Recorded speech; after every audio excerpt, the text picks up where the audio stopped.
Hello everyone. Today's topic is CPU scheduling algorithm in operating system. Operating system का most important topic है आपका CPU scheduling algorithm. ठीक है, तो CPU scheduling होता क्या है कि जिसमें हम ये डिसाइड करते हैं कि जो भी प्रोसेस रेडी क्यू में अराइवल कर चुकी है उन प्रोसेस में से CPU किसको फर्स्ट एलोकेट किया जाएगा. सो CPU शेड्यूलिंग में हम लिख सकते हैं कि it deals with the problem of deciding which of the process in the ready queue is to be allocated CPU first. मतलब कि जो भी प्रोसेस हमारे पास रेडी क्यू में अराइवल कर चुका है उसमें से कौन सी प्रोसेस को CPU सबसे पहले एलोकेट करना है, उसके लिए CPU शेड्यूलिंग का यूज़ किया जाता है, जिसमें कि डिफरेंट टाइप की एल्गोरिदम्स होती हैं. तो फर्स्ट एल्गोरिदम को स्टार्ट करने से पहले मेरी रिक्वेस्ट है, जो भी व्यूवर्स मेरे चैनल पर नए हैं please like share subscribe my channel. So start करते हैं. फर्स्ट एल्गोरिदम है हमारी FCFS. This is CPU scheduling algorithm. It stands for first come first serve. ठीक है, तो first come first serve algorithm क्या होता है. इस एल्गोरिदम को हम इसका जो मोड है वो है नॉन प्रीएम्प्टिव. नॉन प्रीएम्प्टिव का मतलब क्या होता है कि जिस भी प्रोसेस को आपने CPU एलोकेट कर दिया है उस प्रोसेस को कंप्लीट करने के बाद ही दूसरे प्रोसेस को CPU एलोकेट किया जाएगा. ठीक है, तो फर्स्ट कम फर्स्ट सर्व में किसी एक न्यूमेरिकल के थ्रू मैं आपको समझाऊंगी कि कैसे हम CPU एलोकेट करते हैं प्रोसेस को. लेकिन उससे पहले आपको ये पता होना चाहिए कि इसमें आपका अराइवल टाइम क्या होता है. अराइवल टाइम वो होता है जिस टाइम पे आपका जो प्रोसेस है वो कहाँ पर आ जाता है, रेडी क्यू में. जब कोई प्रोसेस रेडी क्यू में विज़िट कर जाता है उस टाइम को हम बोलते हैं उस प्रोसेस का अराइवल टाइम. ठीक है, नेक्स्ट है आपका बर्स्ट टाइम. बर्स्ट टाइम क्या होता है, बर्स्ट टाइम को हम एग्जीक्यूशन टाइम भी बोलते हैं. एग्जीक्यूशन टाइम इट मीन्स इस बर्स्ट टाइम वो होता है जिस टाइम पर प्रोसेस ने CPU को एग्जीक्यूट करना स्टार्ट कर दिया है. नेक्स्ट है आपका कंप्लीशन टाइम. कंप्लीशन टाइम वो होता है time eight which process complete it's execution. जिस टाइम पर वो अपने प्रोसेस को कंप्लीट कर रहा है एग्जीक्यूशन से. Next is turn around time. Turn around time क्या होता है कि कितने टाइम तक एक प्रोसेस ने CPU में रहा है. इट मीन्स जो उसका कंप्लीट टाइम है, कंप्लीशन करने का टाइम है, उसमें से अगर हम माइनस कर देंगे अराइवल टाइम को तो you will get turn around time. ठीक है, नेक्स्ट है आपका वेटिंग टाइम.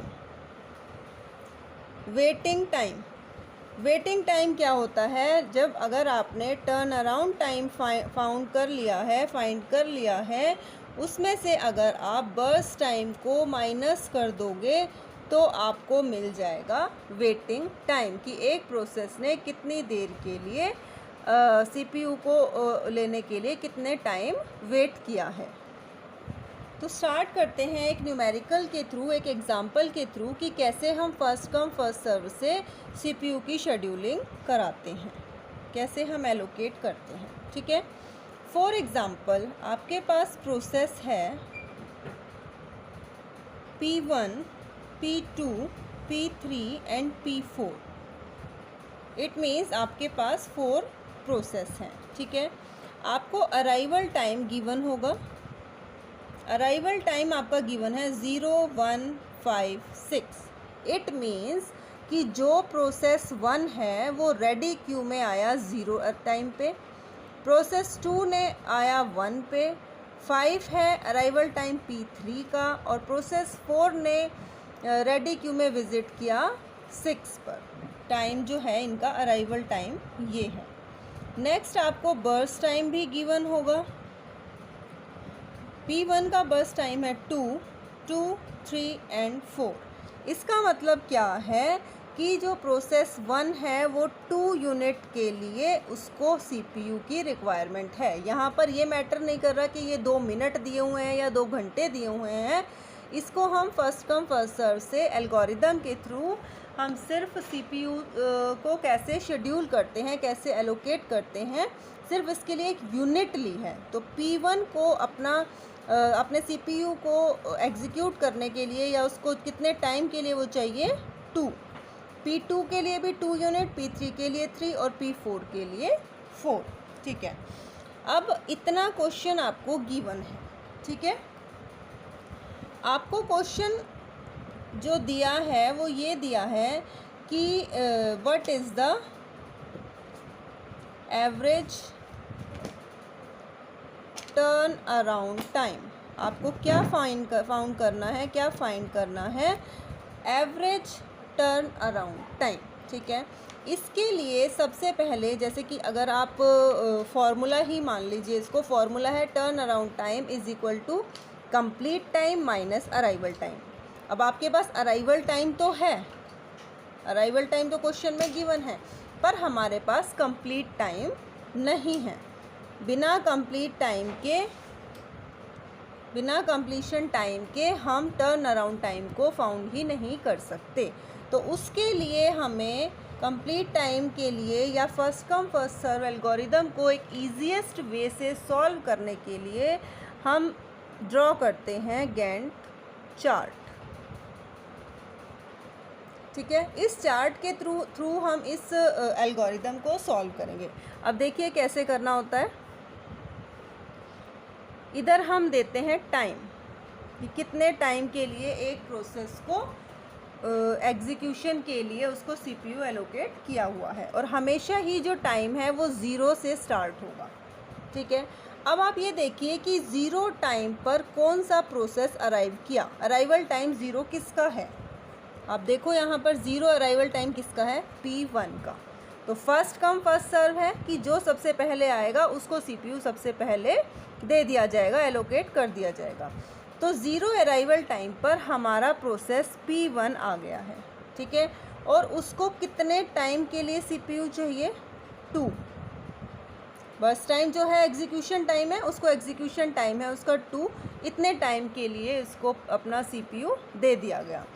अब नेक्स्ट देखिए क्या है, नेक्स्ट है क्या 2 तक कोई और प्रोसेस अराइव किया है, 2 तक 1, क्योंकि 0 और 2 है तो 2 के बीच में 1 तो आया ही होगा। इट मीन्स 1 आने पर या प्रोसेस 1 के कंप्लीट होने तक प्रोसेस 2 भी रेडी क्यू में अराइव कर चुका है, ठीक है। तो प्रोसेस 2 भी अराइव कर चुका है, तो अब हम CPU किसको दे देंगे, प्रोसेस 2 को, जिसका एग्जीक्यूशन टाइम कितना है 2। इट मीन्स 2 तो था ही, अब 2 प्रोसेस 2 को चाहिए तो कितना हो गया 4, क्लियर। अब 4 हमारा टाइम है, तो क्या 4 तक कोई और प्रोसेस अराइव किया है रेडी क्यू में, प्रोसेस 3 है जो कि 5 पर अराइवल है। तो प्रोसेस 4 पे कोई भी प्रोसेस अराइव ही नहीं कर रहा है रेडी क्यू में। तो नेक्स्ट प्रोसेस का हम टाइम देखेंगे 5, तो 5 हम यहाँ पर लिख देंगे, और ये इस टाइम तक हमारा CPU आइडियल है। आइडियल का मतलब है कि इतने टाइम तक CPU ने कोई भी काम नहीं किया, वो बिल्कुल फ्री था, क्लियर। अब टाइम 5 पर प्रोसेस 3 ने रेडी क्यू में अराइव कर लिया, तो हम 5 पर प्रोसेस 3 को CPU एलोकेट कर देंगे, जिसको एग्जीक्यूशन टाइम या बर्स्ट टाइम चाहिए 3। तो 5 + 3 8, 8 तक प्रोसेस 3 अपना काम करेगा, प्रोसेस 3 को CPU एलोकेट कर दिया जाएगा, एग्जीक्यूट वो करेगा।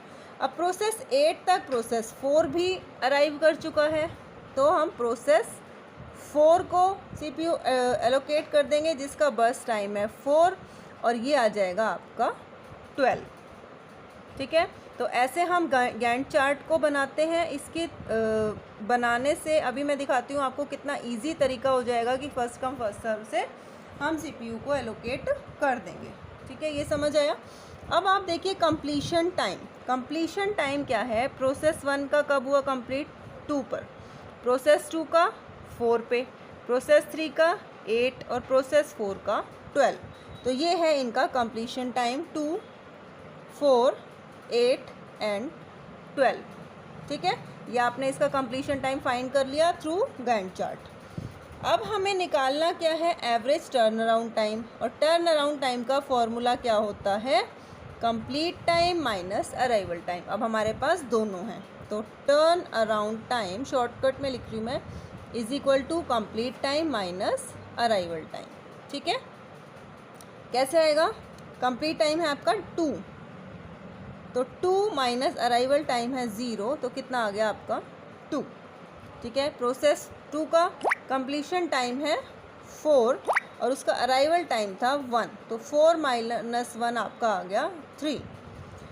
ऐसे ही प्रोसेस 3 का कंप्लीशन टाइम है 8 और उसका अराइवल टाइम है 5, तो ये कितना आ गया आपका? 3। प्रोसेस 4 का कंप्लीशन टाइम है 12 और अराइवल टाइम है 6, तो ये आपका आ गया 6। अब क्योंकि क्वेश्चन में पूछा है एवरेज टर्न अराउंड टाइम, आपको पता है किसी भी चीज़ का एवरेज निकालने के लिए क्या करते हैं? जो उसका है उसका टोटल कर दो, डिवाइड कर दो नंबर ऑफ प्रोसेस से। तो इनका टोटल कितना आ गया आपका? 6 + 3 9, 9 + 3 12 + 2 14, ये आपका आ गया 14। ठीक है, अब हमें फाइंड करना है एवरेज टर्न अराउंड टाइम।